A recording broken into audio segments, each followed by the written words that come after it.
Laptop अथवा पीसीमा नेपाली भाषामा कसरी टाइपिङ गर्ने भनेर सोच्दै हुनुहुन्छ भने म तपाईँलाई आज बेस्ट ट्रिक सिकाउँछु है। यसको लागि न तपाईँले केही डाउनलोड गर्नुपर्छ न केही इन्स्टल गर्नुपर्छ, एकदम सजिलो छ। सबभन्दा सुरुमा चाहिँ के गर्नु भन्दा अनेपाली.com मा जानु, यहाँ पुग्नुहुन्छ। यहाँबाट चाहिँ तपाईँले डकुमेन्ट्समा जानु। अहिलेलाई डकुमेन्ट्समा गएर हेरौँ।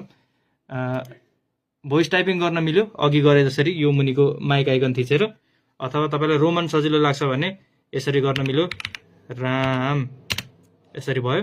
अथवा तपाईँलाई युनिकोडमै टाइपिङ गर्न सजिलो लाग्छ भने सिधै विन्डोज स्पेस थिचेर चाहिँ यो गर्न मिल्यो। यति गरेपछि युनिकोड लेआउटमै पनि टाइप गर्न मिल्यो है। यसरी यो सबै कुरा गर्न मिल्छ। तपाईँलाई फन्टहरू चाहिएको छ भने यही होम पेजमा फन्टहरू पनि डाउनलोड गर्न मिल्छ। र युनिकोड टु प्रिटी कन्भर्जन चाहिएको छ, कुनै डकुमेन्ट चाहिँ प्रिटीमै टाइप गर्नुपर्छ भने पनि त्यो सबै कुराहरू यतापट्टिबाट नि गर्न मिल्छ है।